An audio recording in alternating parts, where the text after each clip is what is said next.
자, 오늘 말씀 제목 한번 읽어주세요. 말씀 제목 한번 읽어보겠습니다. 시작. 남유다 종교개혁 군주들의 수상한 죽음. 네.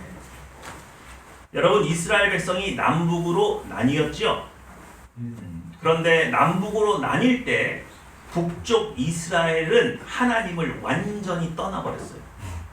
그래서 북쪽 이스라엘 왕들은 논할 필요도 없고 오직 남유다만이 하나님을 진심으로 섬기는 왕들이 있었는데 그마저도 많아요? 드물어요?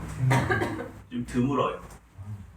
거기에다가 자꾸 백성들의 마음을 도적질하는 우상 숭배를 뿌리 뽑기 위해서는 우상들을 부술 뿐만 아니라 그 우상들을 섬기는 산당을 제거하고 박수와 술객과 무당들을 다 제거를 해야 되는데 그런 일을 단행한 왕이 남유다가 20대 왕이 있는데 5명밖에 안 돼요. 몇 명밖에 안 된다고요? 5명. 5명밖에 안 돼요. 그래서 이 5명을 종교개혁군주라 그렇게 불러요. 그럼 여러분, 하나님 앞에 뜻을 세워서 우상을 부시고 산당을 제거하고 그리고 여호와의 절기를 다시 부활시켜서 하나님을 온전히 섬긴 왕의 마지막은 아름다워야 돼요? 비참해야 돼요? 아름다워야 되죠? 근데 제가 아까 말씀드렸잖아요. 종교개혁 군주가 총 몇 명이라고요? 5명. 5명인데 말년이 괜찮은 왕은 1명밖에 없어요. 나머지 4명은 비참합니다. 그래서 제가 신학대학 다닐 때 궁금했어요. 도대체 종교개혁을 단행한 이 왕들이 말년이 왜 이렇게 좋지가 않지? 좋아야 돼요? 나빠야 돼요? 그러니까 우리의 기대와는 다른 거예요. 도대체 이 현상을 어떻게 해석해야 될지를 몰라서 막 찾아보고 했는데 답이 없어요. 답이 없어요.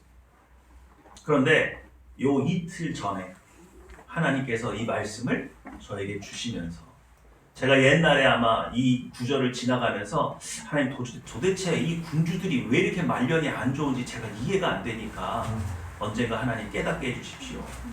그것에 대해서 응답해 주신 것 같아요. 제가 이해를 했습니다. 그래서 오늘 여러분들에게 그 말씀을 증거하려고 하는데 이 말씀이 몇 년 묵은 거예요? 제가 대학원 졸업해서니까 한 20년 묵었어요. 이해할 수 있는 수준이 되니까 가르쳐 주시는 거예요. 믿으시죠? 그러니까 여러분들도 성경 말씀 읽다가 이해가 안 되는 부분이 있으면 찾아보는 노력을 해야 돼요? 안 해야 돼요? 해야 되는데도 모르겠어. 그러면 어떻게 해요? 하나님께 기도하는 거예요. 하나님, 제가 이게 이해가 안 됩니다. 언젠가 제가 때가 되어서 이해할 수 있게 되면 제게 좀 가르쳐 주세요. 그러면 언젠가 하나님께서 가르쳐 주세요. 하나님은 살아계시기 때문에 여러분의 기도에 분명히 반응하세요? 안 하세요? 반응하십니다. 오늘 그 하나님을 한번 좀 만나봤으면 좋겠습니다. 자, 이 사람이 누굴까요? 여러분, 이 그림체, 이거 그림 느낌 이거 되게 누구 익숙하죠? 서양 화가 중에 굉장히 유명한 사람이에요. 누구예요? 렘블란트예요. 렘블란트는 빛과 어두움으로 모든 것들을 표현했던 그런 뛰어난 화가죠. 이 사람 누구냐? 오시아입니다. 누구라고요? 오시아라는 종교개혁 군주예요. 그러니까 선한 왕이에요? 악한 왕이에요? 선한 왕이에요. 생긴 건 좀 흉측하게 생겼죠? 되게 고집스럽게 생겼잖아요. 말년이 안 좋아. 자, 이 사람은 누구예요? 히스기야인데 이 화가는 어떤 장면을 그렸습니까? 보물창고. 그렇죠. 히스기야가 종교개혁을 일으켰고 그리고 아수르의 침공을 기도로 막아냈어요. 근데 그 이후에 병들었죠. 그래서 선지자가 와서 삶을 정리하라고 그랬더니 히스기야가 침상에서 눈물을 흘리면서 하나님께 간구를 합니다. 그랬더니 선지자가 다시 돌아와서 몇 년을 더 살 것이다? 15년을 더 살 것이다. 그리고 건강을 회복했어요. 근데 그때 바벨론 제국에서 건강을 회복했다고 하니까 사신을 보내서 위무를 했는데 그 사신들을 데리고 왕실의 성전에 있는 내탕고를 보여주면서 거기에 있는 금은 보화를 보여주면서 자랑을 했어요. 그랬더니 선지자가 와서 하나님의 메시지를 전하기를 네가 이와 같이 내탕고를 보여줬으니 바벨론 제국이 침공해서 이 모든 보화를 뺏어가리라. 그래서 이 히스기야의 교만을 징계하는 장면이에요. 그러니까 그의 말년이 좋았어요, 나빴어요? 나빴어요. 네, 그냥 지금까지 쌓아놓은 거 그냥 홀딱 말아먹었죠. 이 사람은 누구예요? 요시야. 아유 이뻐. 요시아는요 8살의 왕위에 즉위했어요. 굉장히 나이 어린 왕이죠. 그래서 오늘 여러분이 읽었던 이 본문 기억하십니까? 네. 이 본문에 의하면 요시아 왕에 대해서 얼마나 칭찬을 입이 마르게 하느냐. 18절 말씀 한번 보세요. 18절 시작. 선지자 사무엘로 이스라엘 가운데에서 유월절을 일같이 지키지 못하였고 이스라엘 모든 왕들도 요시아가 사람들과 레위 사람들과 모인 유다와 이스라엘 무리와 예루살렘 주민과 함께 지킨 것처럼은 유월절을 지키지 못하였더라. 자, 여러분 이스라엘의 종교 개혁 군주가 총 몇 명 있었다고요? 5명. 5명이나 있었잖아요. 그럼 이 5명들 중에서 종교 개혁을 일으키면서 우상을 부수고 산당을 부순 것뿐만 아니라 절기를 회복하려고 했겠어요? 안 했겠어요? 했어요. 했죠. 근데 요시아만큼 완벽하게 성경에 기록된 그대로 유월절을 지킨 사람은 없대. 여러분 유월절을 성경대로 지키는 게 왜 어려울까요? 유월절이 뭐예요? 유월절이 뭐예요? 아니 왜 갑자기 동공이 이렇게 풀리고 멍한 눈으로 저를 보세요? 눈에 피를 발라. 그래 문에 피를 발라야죠. 문에 피를 바르려면 뭘 잡아야 돼? 순양 양 어린 양. 어린 양을 잡아야죠. 전국에 있는 국민 5인 기준으로 양 한 마리씩 잡아야 돼요. 그러니까 양을 몇 마리를 잡아야 돼요? 엄청 많이 잡아야죠. 돈이 들어요. 돈이. 그만큼의 돈을 지불하고 유월절을 지킨 왕이 없었대. 이해가 되시죠? 그러니까 요시야 훌륭해요? 안 훌륭해요? 훌륭해요. 아 훌륭해요. 그런데 여러분 아까 본문 읽으셨죠? 네. 갑자기 애굽의 왕 느고가 유브라데 강가의 갈그미스라고 하는 지역에 여러분 그때 당시에 최강자 나라는 아수르입니다. 그래서 북이스라엘도 어떤 나라한테 멸망당해요? 아수르에게 멸망을 당해요. 그런데 신흥 강국으로 바벨론이라고 하는 제국이 점점 강대해지고 있어요. 이거 가만 놔두면 되겠어요? 안 되겠어요? 안 되겠죠? 그래서 아수르와 바벨론 제국이 제국의 운명을 건 전쟁을 일으키는데 그 전쟁이 갈그미스 전쟁이에요. 그런데 당시 패권 국가였던 아수르하고 동맹을 맺었던 나라가 바로 이집트 애굽이에요. 그러니까 아수르가 제국의 운명을 걸고 한판을 벌이려고 한다고 하니까 애굽 왕 느고가 서둘러서 자신들의 군대를 일으켜서 누구를 도우러 가는 거예요? 아수르를 도우러 지금 가는 길이에요. 근데 하필이면 그 길목이 어디를 꼭 지나가야 돼? 남유다를 지나가야 되는 길이에요. 그래서 애굽 왕 느고가 우리 요시아 요 왕한테 그랬단 말이에요. 길 비켜. 나는 니네 나라에 아무 관심이 없어. 나는 지금 바벨론과 싸우러 가는 길이고 아수르와의 동맹 관계를 확인하기 위해서 내가 도우러 가는 길이니까 너는 빠져. 그랬단 말이에요. 근데 요시아가 군사를 데리고서 길목을 지키고 앉았는 거예요. 답답하죠? 그래서 느고가 뭐라고 그랬냐면 여러분 22절이에요. 21절입니다. 21절을 잘 보세요. 시작. 너희는 가서 나와 및 이스라엘과 누구가 요시아에게 이르되 유다 왕이여 내가 그대가 무슨 관계가 있느냐 내가 오늘 그들을 치료하는 것이 아니요 나와 더불어 싸우는 것을 치려는 것이라 하나님이 나에게 명령하사 함께하라 하신즉 하나님이 나와 함께 계시니 그대는 하나님을 거스르지 말라 그대를 멸하실까 하라. 느고가 지금 누구의 이름으로 내가 명령을 수행 중이라고 했어요? 하나님의 여기서 말하는 하나님은 이스라엘의 여호와입니다. 내가 다른 신의 명령으로 가는 게 아니라 네가 믿고 있는 여호와의 명령을 받아서 가는 길이니까 길 비켜. 너 잘못하면 하나님이 너를 면하실 수도 있어. 내가 지금 누구의 명령으로 가는 거니까? 하나님의 명령으로 가는 거야. 그러면 여러분 요시야 왕이 아 그러세요? 아우 제가 몰라 뵀습니다 하고 물러나요? 아니잖아요. 아니 적국의 왕이 여호와의 이름으로 가는 길이라고 하니까 더 의심이 들겠어요? 안 들겠어요? 들죠? 네. 근데 요시야는요 2명의 선지자가 보필을 했어요. 훌다라고 하는 여자 선지자가 왕궁에 머물면서 왕궁 선지자여서 왕이 궁금한 일이나 하나님께 물을 일이 있을 때 그때그때 대답을 해줬고, 선지자 예레미야 아시죠? 네. 그 유명한 선지자 예레미야가 요시야를 보필하고 있을 때인데 선지자를 불러서 야 이게 진짜 하나님 명령 맞아? 라고 물어보니까 누구 말이 맞대요? 하나님 말이 맞대요. 성경에 뭐라고 기록되어 있냐면 22절 한번 보세요. 22절 시작. 요시야가 그렇게 떠나기를 나서가 오히려 반장하고 그와 싸우고자 하여 하나님의 입에서 거기까지.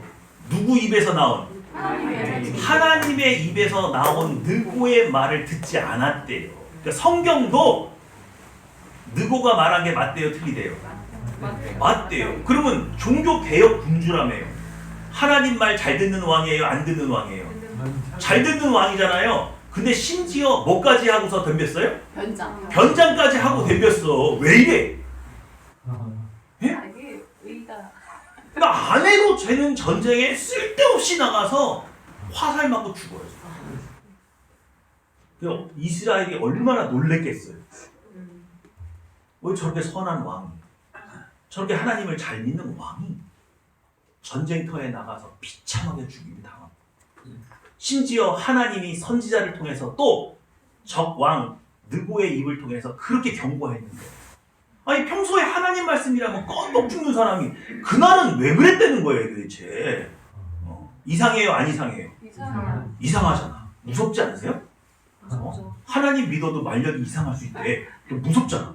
여러분들 요시야만큼 잘 믿어요? 아니요. 아니에요? 큰일 났네. 말년이 이제 믿으지 이상하잖아. 이 성경 해석이 되게 어려운 거예요. 그래서 목회자들이 이 본문 가지고 설교하는 걸 아마 여러분들 거의 못 들어봤을 거예요. 좀 피해가고 싶은 본문이에요. 그래서 저도 옛날부터 하나님께 여쭤봤어요. 도대체 왕들이 왜 이래요? 그냥 그 사역이 아름답고 종교개혁을 했기 때문에 정말 초자연적인 하나님의 능력과 지혜로 말년까지 참 아름다운 그런 결과를 맞았으면 얼마나 좋았을까. 아쉬움이 있단 말이에요. 자, 그래서 한 명씩 불러서 제가 다시 설명을 조금 해볼게요. 자, 이 사람이 누구라고요? 우시야인데요. 우시야의 원래 어렸을 때 이름은 아사랴입니다. 그래서 여러분 성경 읽다가 아사랴라고 하면 이 사람 누구야? 이렇게 하지 말고 아사랴가 누구예요?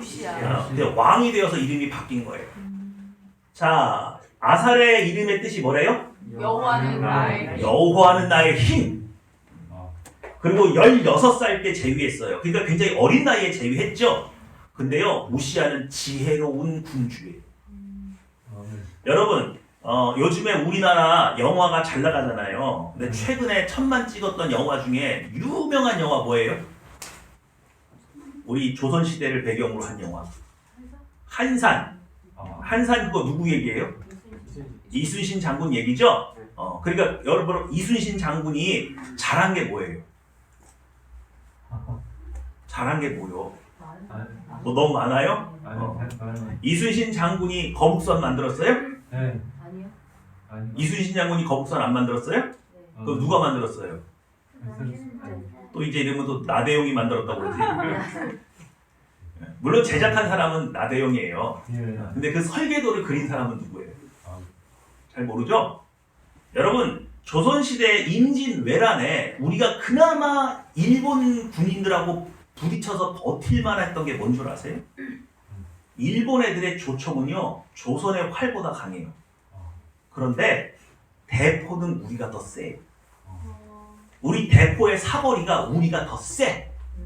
그래서 하객진을 펼칠 수 있는 이유는 저들의 대포가 우리에 닿기 이전에 우리가 포가 더 사거리가 길어서 박살을 내버리는 거예요. 그래서 이순신 장군의 전술을 이렇게 보면 전사자가 거의 없어. 왜? 원거리에서 싸웠거든. 그러다가 이순신 장군이 저 중국 장수 하나 구하겠다고 거기 들어갔다가 총 맞아서 돌아가신 거예요. 그러니까 원래 이순신 장군은 근접점을 잘 안 했던 분이에요. 왜? 대포, 총통의 그 이점을 활용해서 전술을 꾸몄기 때문에 그래요. 그럼 그 대포, 총통은 누가 만들었어요? 나대용이 만들었어요? 또? 세종대왕이 다 만들었어요. 세종대왕이 다 연구하고 그때 개발했어요.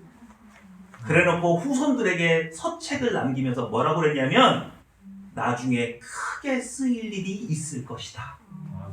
그래서 전쟁이 나자마자 서해 유성룡 선생께서 서고로 쫓아가서 그 책을 가져다가 이순신한테 줘요.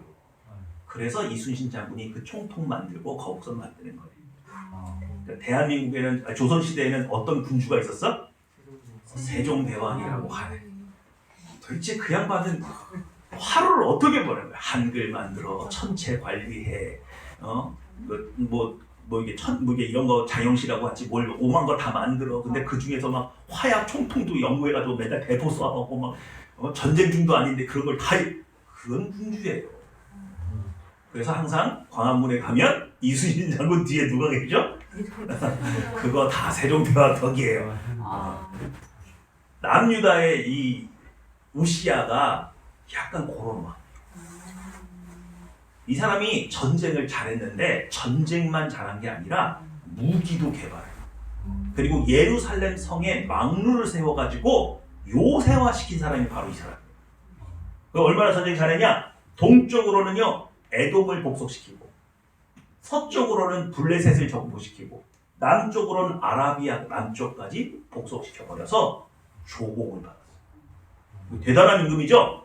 여러분 성경에서 우리가 훌륭하다고 하는 히스기야, 요시야 이런 왕은 우리가 종교개혁적인 측면에서 볼 때 기독교적인 입장에서 볼 때 훌륭한 왕이잖아요. 근데 세상 역사가들은 시시한 왕으로 봐요. 한 게 별로 없어요. 뭔가 업적을 남긴 게 없단 말이에요. 그런데 유일하게 우시야는요 안 믿는 역사가들도 높게 쳐요. 왜? 업적이 많아. 대단한 임금이에요. 지혜로운 임금이에요. 근데 또 성경에 읽어보시면은요 이 사람이 농사에도 힘을 써요. 부국강병하려면 뭘 잘해야 돼? 부국강병하려면 뭐가 있어야 돼요? 불량기가 충분해야 되잖아요. 그래서 농사도 잘 쳤어. 그래서 농경, 군사, 종교, 정치, 경제 등에서 탁월한 업적을 세운 임금이 누구예요? 그게 우시야. 근데 사람이 미쳐도 좀 곱게 미쳐야지. 여러분 우시야가 52년간 통치했으니까 이스라엘 왕 중에는 굉장히 장수한 왕입니다. 그런데요 그때 당시 우시야를 도와서 옆에서 신앙 상담을 해주고 교육했던 선지자가 있는데 그 선지자가 누구예요? 스가랴 선지자가 살아있을 동안에는요 우시야가 정치를 잘하고 선정했어요. 근데 우시야가 죽고 난 다음에 얘가 살짝 맛이 가요. 그래서 성경은 뭐라고 하냐면 교만하여서 하나님 앞에 악을 행했다고 하는데 그 악을 행한 내용이 뭘까요? 여러분 이 왕이 교만해지면 뭐 해요? 무슨 일 하죠 주로? 왕이 막 교만해져 갑자기. 네? 뭐 해요? 주로 하는 일이 땅 따먹기 예요. 그럼 남의 거 막 빼앗고 법을 무시하고 내가 다 잘 알아. 내가 왕이야. 그러면서 내가 하면 돼. 그러면 정책 그냥 막 밀어붙이고 신하들 잡아다가 마음에 안 드는 놈들 죽여버리고 그냥 막 여자들 뺏어다가 막 개집질하고 이런단 말이에요. 근데 이 사람은 이상한 사람이야. 미쳐도 이상하게 미쳤어. 아니 갑자기 향단을 잡고 제사를 지내겠대. 누구만 지내는 거를. 제사장만 하면 왜 그게 하고 싶냐고. 이상한 왕이에요. 근데 성경은 뭐라고 기록되어 있는 줄 아세요? 제사장 중에서 용맹한 제사장 80명이 와서 왕을 뜯어말렸대요. 여러분 제가 성경을 그렇게 많이 읽었는데 제사장 보고 용맹하다는 표현 처음 들어봐요. 제사장은 용맹한 사람이에요? 거룩한 사람이에요? 그 용맹한 건 누가 용맹한 거야? 그 용사들이라 용맹하지. 근데 제사장 앞에다가 용맹한 제사장이래. 그러니까 겁없는 야 이거 왕 뜯어 말리지 아니면 그 큰일 나겠다. 그래가지고 용맹한 제사장이었다. 80인이 모여가지고 우시야를 갖다 말렸단 말이에요. 근데도 뿌리치고 들어가서 제사 지내다가 나병에 문둥병으로 하나님을 벌 받아가지고 문둥병. 그 여러분은 몇 년 동안 다녔었다고요? 52년. 52년 중에 11년은 문둥병 환자로 살았어요. 아, 문둥병 환자가 전면에 나설 수 있어요? 아니요. 없죠? 그래서 어린 아들을 대신 세워서 배후에서 섭정하다가 11년 만에 문둥병으로 죽었는데요. 여러분 성경을 읽어보시면 왕으로 태어나서 가장 수치스럽게 여긴 게 뭐냐? 조상들의 묘실에 못 들어가는 거예요.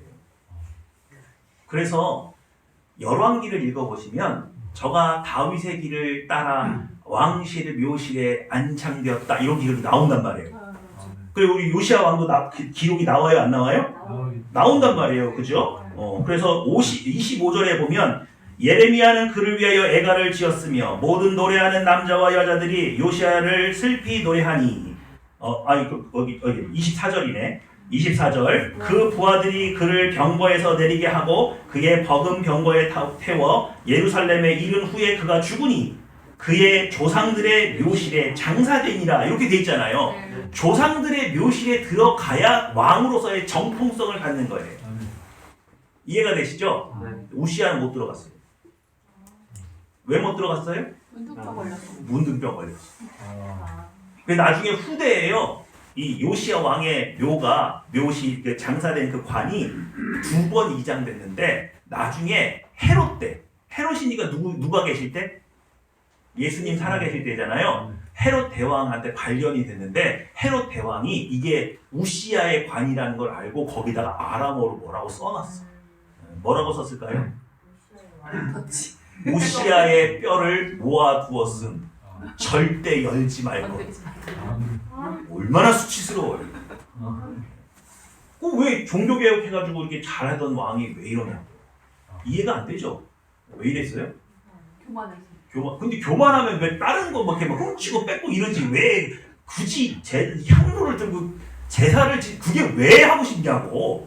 왕이. 여러분 역대 왕 중에 제사 잘못돼서 망한 왕 있죠?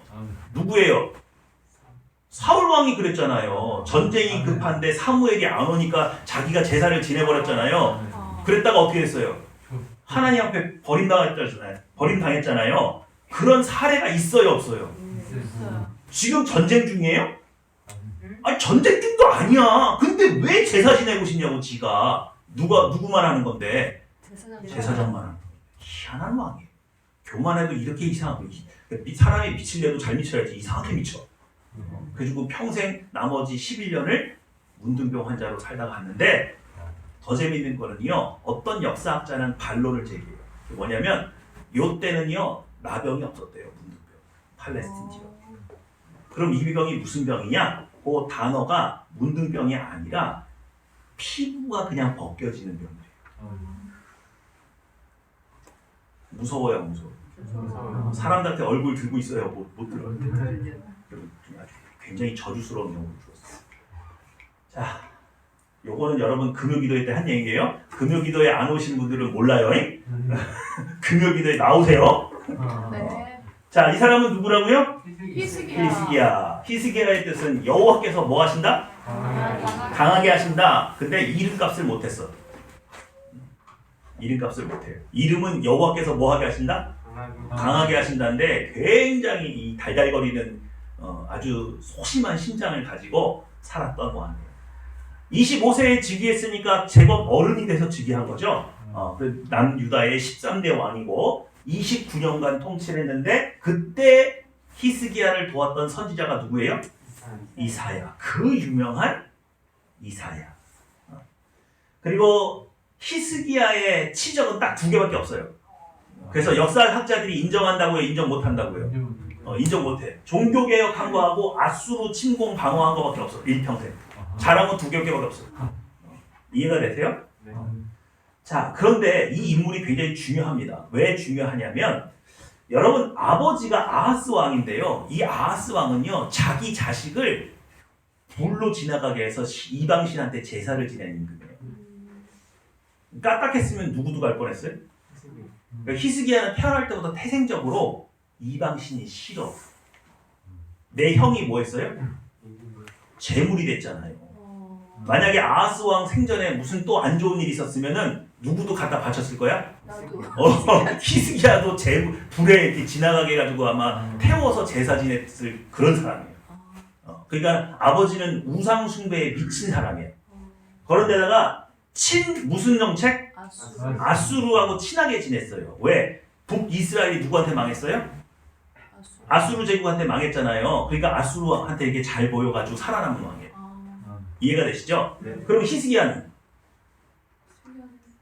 히스기야는 종교개혁을 단행하면서 아버지가 했던 정책의 정반대로 간 거예요. 그래서 아까 사신이 누가 왔어요? 바벨론 제국에서 왔잖아요. 그러니까 아수르 입장에서 봤을 때 이거 히스기야 요거 가만둬야겠어요. 잡아서 어떻게 해야 되겠어요. 그래서 군사 끌고 내려온 거예요. 이해가 되시죠? 그래서 역사가들이 뭐라고 그러냐면 그냥 아버지 정책대로 따랐으면 편하게 살았을 것인데 혹시 아버지한테 반기를 들고 반 아수르 정책을 펼치는 바람에 나라를 위태롭게 만든 와 이렇게 됩니다. 근데 여러분 희한하게 뭐냐면요, 이 히스기야는 믿음이 좋은 사람이에요, 나쁜 사람이에요? 좋은 사람이잖아요. 근데 아들은요 북이스라엘 남유다를 통틀어서 최악이에요. 최악. 또 살긴 또 더럽게 오래 살아. 55년 동안 재위했는데요 55년 동안 하나님 앞에 악을 저질러요. 그 이름이 누구예요? 므낫세. 여러분 이 이름은 기억하셔야 돼요. 여러분 성경에서 의로운 왕 하면 딱 누가 떠올라야 돼? 다윗이잖아요. 그 최악이야 최악. 그 누구야? 므낫세. 예. 55년간 죄를 지었어. 나중에 요시야 임금이 이 므낫세의 손자예요. 네? 근데 요시야가 아무리 선정을 해도 선지자들이 와서 용서가 안 된대. 이스라엘 백성. 누구 죄 때문에? 므낫세의 죄 때문에 하나님께서 이스라엘을 멸하기로 결정했대. 그런 평가를 받는 임금이 누구의 아들이에요? 히스기야의 아들이야. 그 히스기야를 보면서 안타까운 거 뭐냐면 그래도 아버지가 쫄 보여도 믿음이 있어요 없어요? 근데 왜 신앙이 밑으로 전수가 안 되지?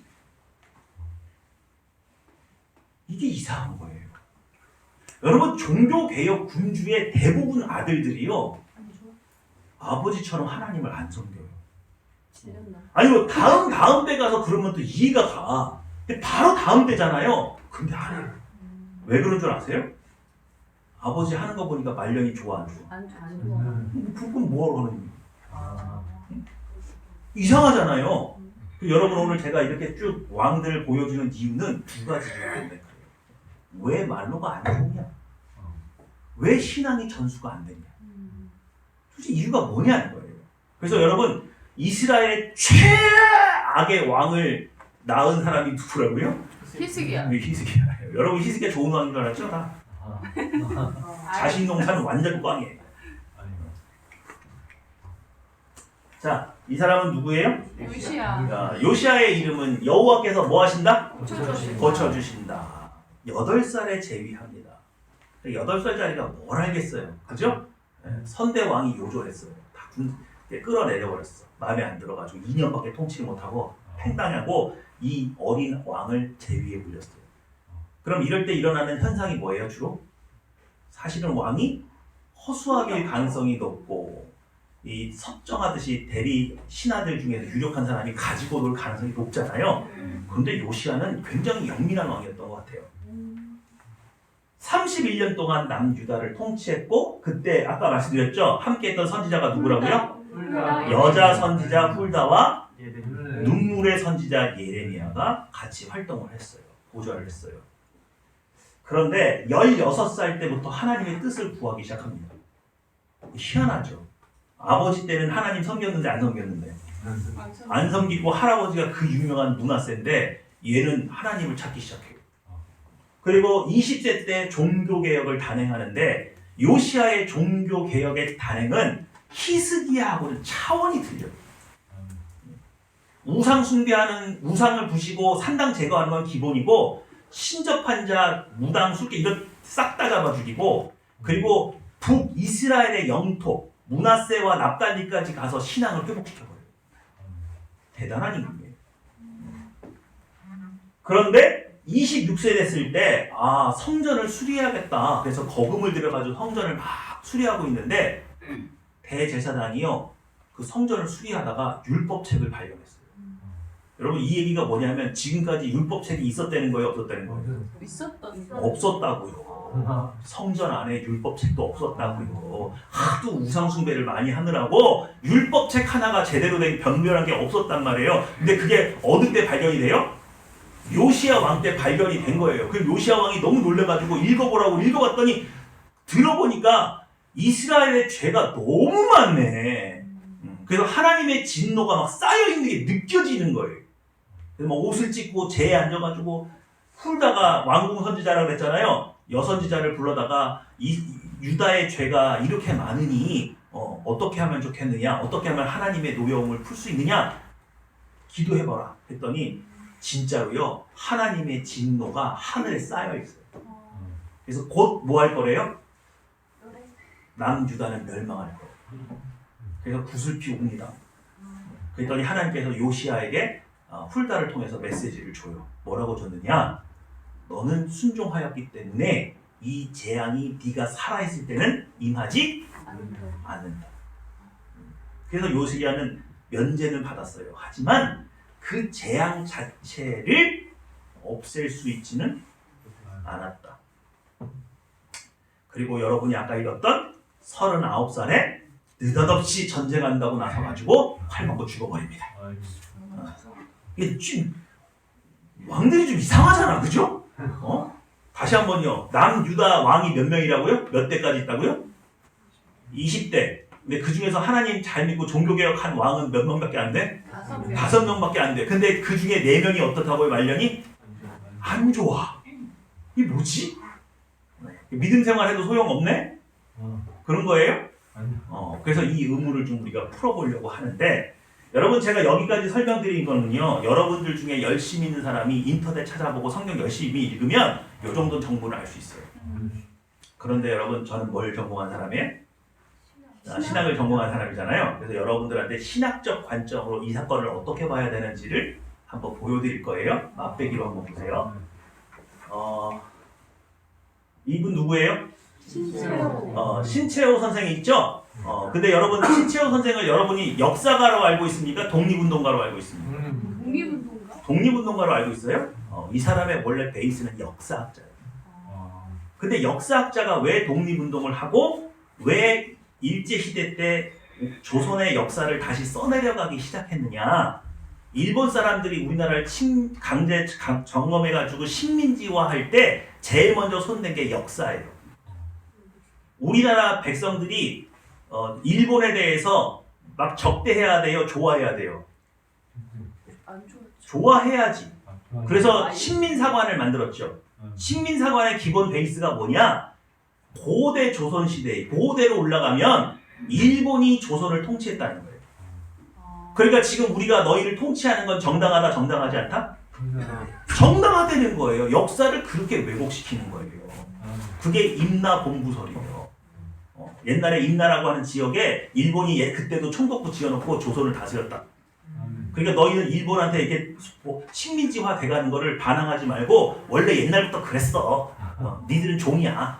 원래 종인데 뭐. 그리고 우리가 너희를 개화시켜주고 현대화시켜주고 근대교육 시켜주기가 좋잖아. 철도도 만들어주고 병원도 세워주고. 얼마나 우리가 좋아. 그러니까 니들이 우리 좋아야지. 이게 역사가. 그런 역사 공부를 한 사람들은 일본에 대해서 어떻게 되는 거예요? 우호적일 수밖에 없죠. 그러니까 독립운동 해요, 안 해요? 안 하잖아요. 그러니까 신채호 선생 같은 사람들이 나타나서 역사를 바로잡는 거예요. 역사를 바로잡아야 민족의 정체성을 회복해서 야 웃기지 마. 조선이 일본을 다스렸지 언제 일본이 조선을 다스리니? 그러면서 니들이 입맛 강제 침략한 거 아니야? 이러면서 독립심을 고취시킬 수가 있으니까 이 어려운 시기에 역사책을 새로 썼다 이거예요. 제가 이 얘기 왜 드리느냐? 여러분 이스라엘은요 야곱 때에 12지파를 만든 뒤로 쭉 해서 나라가 성립되잖아요. 그래서 역사가 쭉 흐르는 건 열왕기에서 끝나요. 왜? 열왕기에서 남유다까지도 뭐 하니까? 바벨론 제국에 의해서 멸망 당하니까. 그러니까 나라의 역사가 끝났죠? 근데 이 나라가 희한하게 바벨론 제국에 포로로 끌려갔는데 회복돼서 다시 돌아왔잖아요. 그러니까 다시 돌아오고 나니까 민족들을 이렇게 모아놓고 보니까 얘네들이요 민족의 정체성이 없는 거예요. 이미 바벨론화에 동화된 사람들도 있고 민족의 큰 자긍심이 없어. 그래서 역사책을 또 썼어. 그 역사책이 뭐예요? 역대상하예요.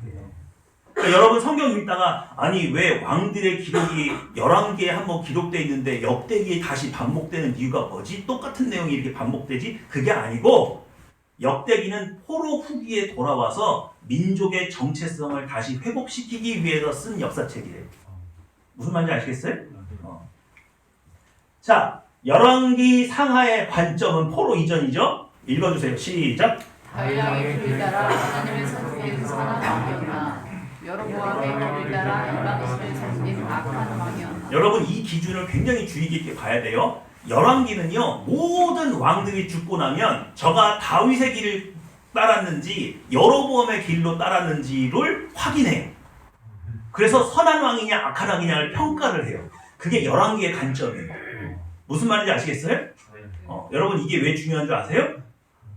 여러분은 왕 같은 뭐예요? 제사장. 여러분 왕 같은 제사장이죠? 네. 그러니까 여러분도 하늘나라에 가면 여러분들 열왕기에 기록되어 있는 거야. 여러분 개인에. 근데 여러분들을 딱 죽잖아요. 그럼 하나님이 뭘로 여러분의 인생을 평가해요? 성령 하나님을 따라서 예수님의 삶을 살았느냐 안 살았느냐로 평가하는 거예요. 여러분이 열왕기를 보면서 두려워해야 돼요. 내가 죽고 난 다음에 내 묘비에, 내 비석에, 내 인생의 기록에 뭐라고 평가할까 합니까? 여러분 천국문에 여러분 들어가기 위해서 예수님 만나러 딱 갔을 때 예수님이 여러분에게 질문하는 건 딱 하나란 말이에요. 내가 너에게 십자가의 고통을 통해서 성령 하나님을 보냈는데 너 그 성령 하나님 인도하신 따라서 예수님처럼 살아야 돼. 그 한 줄 남는 거예요. 믿으시죠? 그러니까 모든 왕들을 다윗의 길로 따랐느냐 여로보암의 길로 따랐느냐 평가하는 거를 왕들은 이렇게 평가하는 그게 아니야. 그걸 보라고 한 게 아니에요. 왕 같은 제사장인 여러분들도 그렇게 평가받는다는 거를 보여주기 위해서 한 거예요. 아셨죠? 자, 그럼 역대기적 관점 한번 볼까요? 포로 이유입니다. 시작. 어째서 우리는 포로가 되었나 전능하시나 하나님은 무엇을 하셨나 뭘 하고 계시나 이스라엘의 12지파인데 돌아와 정착하고 있습니다. 왜냐하면 내 지파 정도인들 이제 우리의 정체성. 이 돌아와서 보니까 우리가 이스라엘이라고 말을 할 수가 없는 거야. 북이스라엘은 애지하게 망해버렸죠. 그래서 포로기에 돌아와 보니까 유다하고 베냐민하고 레위 지파 사람들밖에 없어요. 그럼 이스라엘이야 이스라엘이 아니야? 이스라엘 아니잖아요. 그래서 이때부터 이스라엘을 뭐라고 불러요? 주디시, 유대인. 유다 지파를 중심으로 세계 지파에게 정성밖에 없는 거예요. 근데 원래 이스라엘은 몇 지파여야 돼? 그러니까 막 정체성에 혼란이 오는 거야. 우리 뭐지 그러면? 우리 이제 이스라엘이라고 못 부르나? 유다라고 불러야 되나? 굉장히 정체성에 혼란이 오는 거예요. 그때 느헤미야나 에스라 같은 학사들이 모여서 역사책을 새로 쓰면서 뭐라고 말했느냐? 이스라엘의 정통성은 누가 계승한다? 유다가 계승한다. 그래서 성경은 뭐라고 기록했냐? 구루터기를 남겨놨다. 하나님께서는 예수께서에 보면 구루터기를 남겨놔서 그 나라를 다시 회복시키신다. 그러니까 구루터기가 누구예요? 유다가 구루터기다. 그래서 구루터기는 나무가 위에서 쌍둥 잘린 거잖아요. 근데 그 구루터기가 뿌리가 남아있으니까 좀 시간이 지나면 옆에서 싹이 이렇게 올라온단 말이에요. 유다를 통해서 회복한다. 근데 그게 언제부터 예언되었다? 할아버지 야곱에부터 예언되어 있다. 왜? 메시아는 어느 지파를 통해서 온다? 유다 지파를 통해서 온다. 그렇게 해서 나라의 정체성을 다시 세워가는 거예요. 그 정체성을 위해서 무슨 성경이 쓰여졌어요? 역대 상하가 쓰여진 거예요. 이해가 되시죠?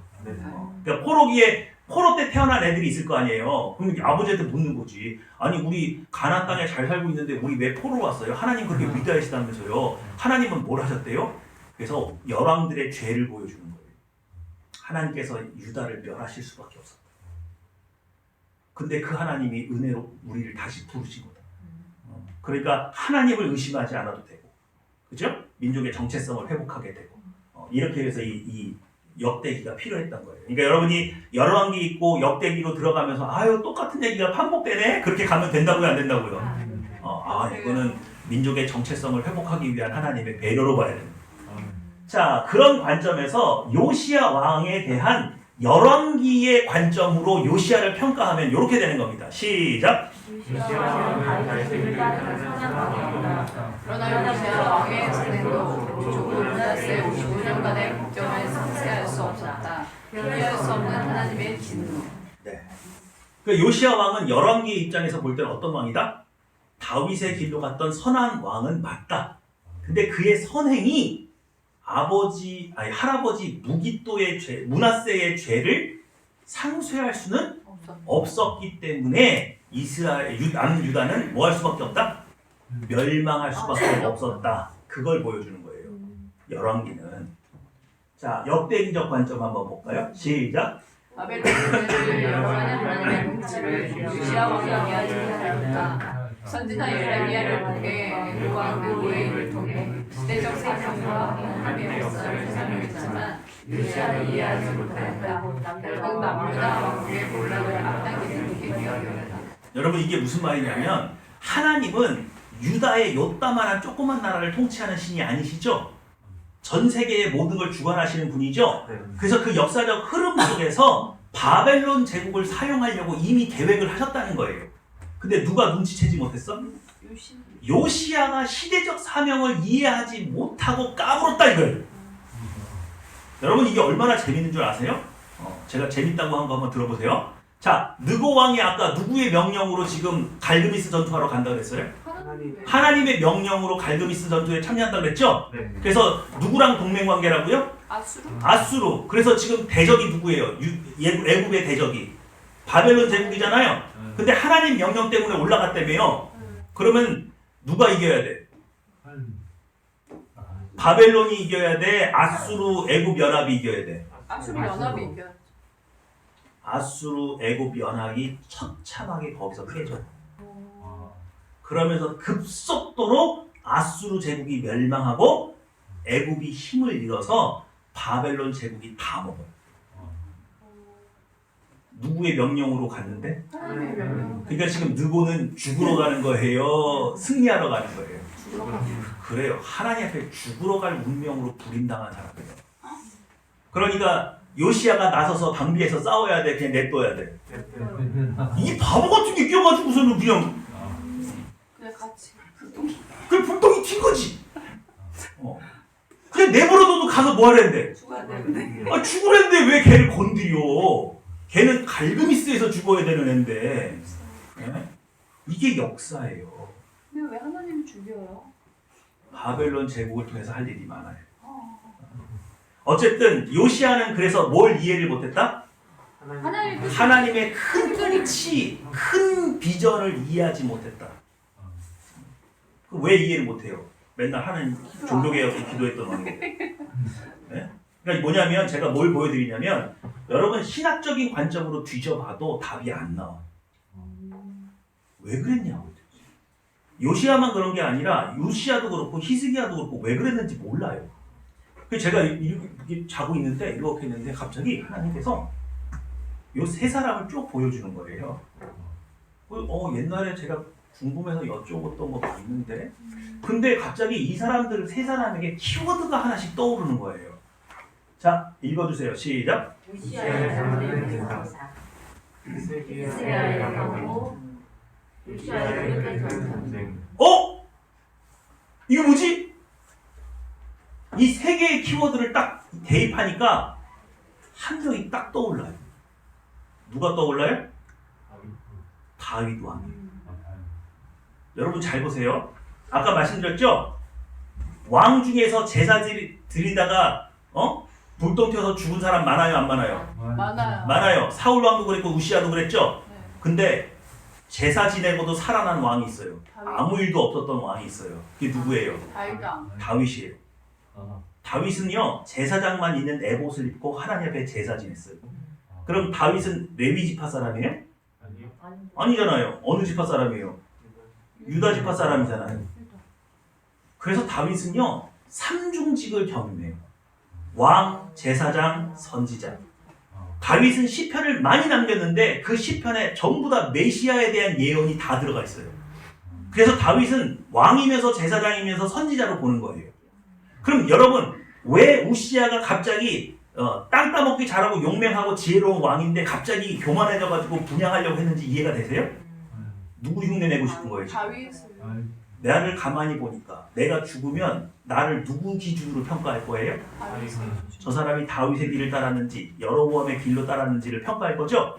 근데 내가 다윗 왕하고 이렇게 롤 모델로 이렇게 비교를 해보니까 어느 부분이 제일 약해?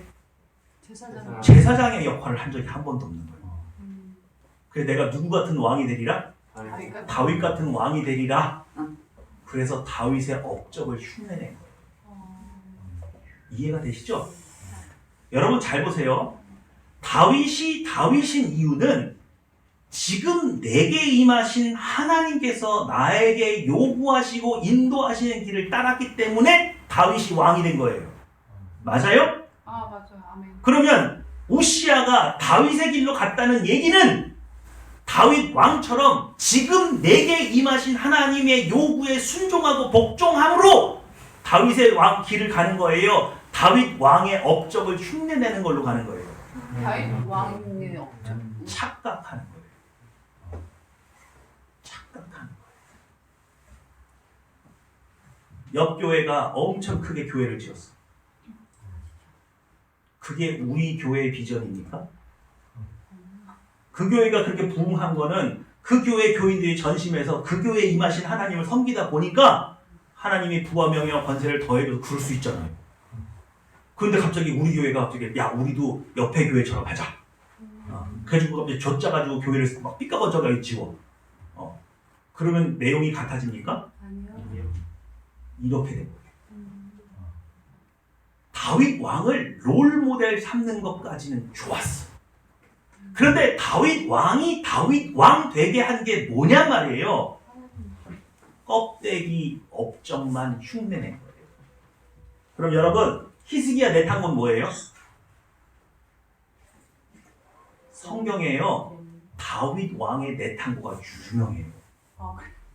여러분 역사학자들은 어떻게 평가하냐면 이스라엘 왕조에서 가장 부를 쌓은 사람은 누구다? 솔로몬이라고 생각하지만 실제로는 다윗에 못 미쳤다는 거예요. 왜 그런 줄 아세요? 다윗은요 내탄고에다 쌓아놓고 하나도 안 썼어요. 왜? 하나님 성전 짓고 싶은데 나는 평화의 시기가 아니어서 전쟁을 해야 되는 사람이기 때문에 성전 지을 수 있는 시기가 아니에요. 아니잖아요. 그래서 솔로몬 때에 하나님께서 그걸 허락하신다고 그렇게 말씀하셨잖아요. 그래서 솔로몬이 하나님 성전 쓸 때 그 쓸 모든 것들을 다 그냥 가득가득 채웠잖아요. 금은 보화 동철을 다 모아가지고 꽉꽉 채워놨어요. 지금 히스기야가 누구 흉내내고 있는 거예요? 다윗의 내탄고를 흉내낸 거예요. 근데 문제가 있어요. 다윗은 그걸 왜 쌓았어요? 하나님께 드리려고, 하나님 영광 돌리려고. 히스기야는 자기 욕심. 이래서 다 털리는 거예요. 외형적으로 그 내탄고의 화려함은 같지만 내용이 같아요, 틀려요? 그 불을 쌓은 이유가 틀리잖아요. 히스기야도 결국 누구 흉내낸 거예요? 다윗 내탄고를 흉내냈다. 그럼 요시아는? 요시아가 왜 무모하게 전쟁터에 나섰어? 그렇지. 누구 쳐 죽이고 싶어? 그렇지. 다윗 왕의 그 용맹한 업적을 나도 한번 이루리라. 누가 도와줄 거다? 하나님. 이런 생각 갖고 나와. 이해가 되시죠 이제? 오늘 우리가 여기서 교훈을 얻어야 돼. 자, 읽어주세요. 흰글씨 시작. 왕들의 역사가 여기서 보는 것을 다윗의 기준으로 평가한다. 우시야, 히스기야, 요시야는 다윗왕의 업적에 주목하여 후대에 다윗왕 같은 왕으로 평가되길 기대하였다. 금요기도회 끝나고서 우리 예준이가 저한테 와서 그래요. 히스기야, 우시야, 요시야의 별명이 있대. 이게 뭐야? 야야야! 히스기야! 어? 요시야! 어? 똑바로 하란 말이야! 옛날에 우리 아들이 한 줄 알았더니 사모가 있다 그러더라고요. 얘네들이 똑바로 못했어. 업적만 흉내냈어. 다윗이 다윗에게 한 본질을 이해를 못했어. 종교개혁 군주들의 수준이 이 수준이니까 하나님의 진노를 막을 수 있었다 없었다? 없었다. 슬픈 역사예요. 시작. 하지만 성령의 인도하심을 따라 다윗왕의 순종의 삶을 살기보다 다윗왕의 업적을 얻게 되는 것으로 다윗왕 같은 왕으로 평가받기를 원했다. 시작. 다음 세대의 영향을 미칠 때까지 다가온 하나님의 진노를 막을 수 없었다. 소돔과 고모라에 예정된 의인 10명이 없었던 것처럼 임박한 하나님의 진노를 멈출 왕 같은 제사장이 존재하지 않았다. 내가 나와 함께 계신 성령 하나님께 순종하는 삶을 통해 예수님을 닮은 길로 성도는 나아가야 한다. 종교개혁 군주들의 종교개혁은 내면이 아니라 외면에 그쳤어요. 그저 눈에 보이는 우상을 없애고 산당을 없애고 여호와의 절기를 회복하는 것. 그런데 여러분 잘 들으세요. 다윗의 내면은 얼마나 개혁되어 있는 줄 아십니까? 골리앗을 보고 이렇게 말했어요. 내가 살아있는 동안에 여호와 하나님의 이름을 저주하고 살아있는 인간을 본 적이 없다. 골리앗 너는 이미 죽었다. 그러니 내가 너를 치러 가는 것이 내가 두려워해야 돼? 이게 다윗의 내면이에요. 히스기야는 어땠는 줄 아세요? 사내립이 쳐들어왔어요. 달달달 떨어. 하나님 나 어떡해. 선지자 이사야를 붙들고 도대체 어디가 다윗을 닮았어요? 예? 외형만? 한국교회가 화려해졌습니다. 그 화려한 거에 그 내면에 여러분 예수 그리스도께서 십자가의 보혈로 우리의 죄를 씻어주시고 우리에게 성령 하나님을 보여주셨으니까 우리 이제 예수님처럼 하나님 사랑하게 됐습니까? 예수님처럼 하나님 의심하지 않아도 되는 신앙을 가지고 있나요? 예수님처럼 하나님과 동행하는데 아무런 문제가 없는 사람들로 여러분 변화되셨어요? 진짜 종교개혁은 내면에서 시작되는 거예요. 이러한 믿음의 내용을 가지지 못한 채 그저 좋은 집에 거하고 좋은 차 끌고 주일날 점잖은 모습으로 나와 있는 것? 여러분 그걸로는요 여러분의 다음 세대에 전도 못해요.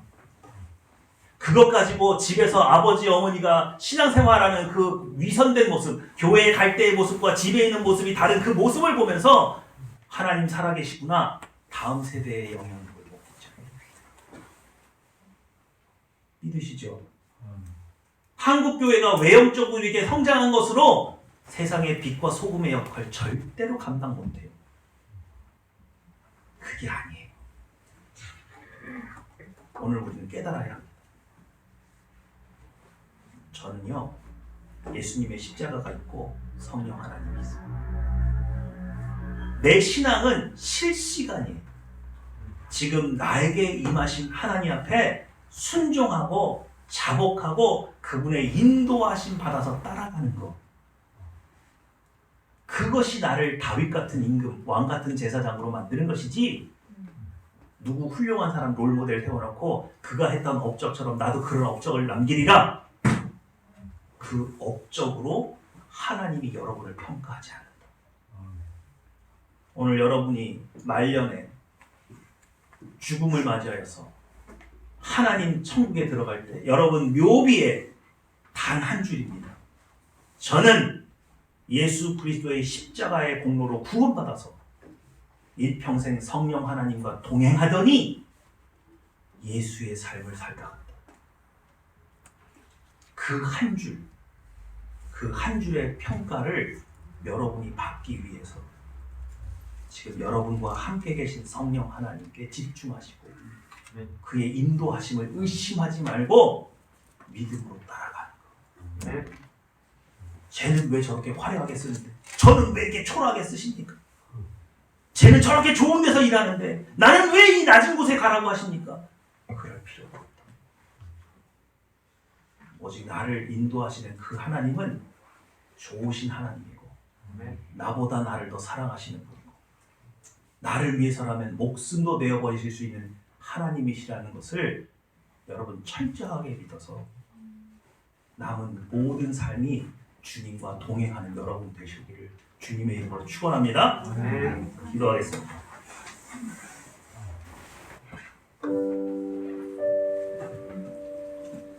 더 이상 하나님을 의심하지 않았으면 좋겠습니다. 더 이상 이 세상을 두려워하면서 살지 않았으면 좋겠습니다. 더 이상 내 안에 있는 열등감과 성공하겠다는 그 족쇄에 내 신앙이 매여서 하나님을 따르지 못하는 일이 나에게 없어야겠습니다. 이 모든 족쇄를 다 풀고 오직 내 안에 계신 성령 하나님께 순종하고 복종함으로 나를 너무너무 사랑하시는 주님과 동행하기 원합니다. 오늘 이 고백을 여러분의 입술로 하나님께 드리는 시간 갖기 원합니다. 기도하겠습니다.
사랑과 인자가 충만하신 아버지 하나님, 우리를 불쌍히 여겨 주시옵소서. 예수 그리스도의 십자가의 보혈의 권능을 체험하고도 성령 하나님과 같이 살고 있으면서 목숨을 다하고 마음을 다하고 뜻을 다해서 주 하나님을 사랑할 수 없는 우리를 용서하여 주시옵소서. 내 이웃을 내 몸과 같이 사랑할 수 없는 우리를 하나님 불쌍히 여겨 주시옵소서. 성공을 쫓고 건강을 핑계대고 수없이 많은 일들로 바쁘다고 하나님을 뒤로 밀어내는 우리를 불쌍히 여겨 주시옵소서. 오직 아버지 하나님 예수님 같기 원합니다. 예수님처럼 하나님 사랑할 수 있기 원합니다. 예수님처럼 하나님의 뜻 안에 우리가 순종하고 복종할 수 있기 원합니다.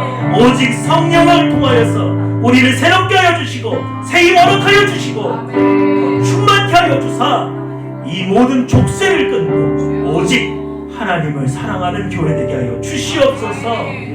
감사 기도드리며 내 주 예수님의 이름으로 기도했습니다. 아멘.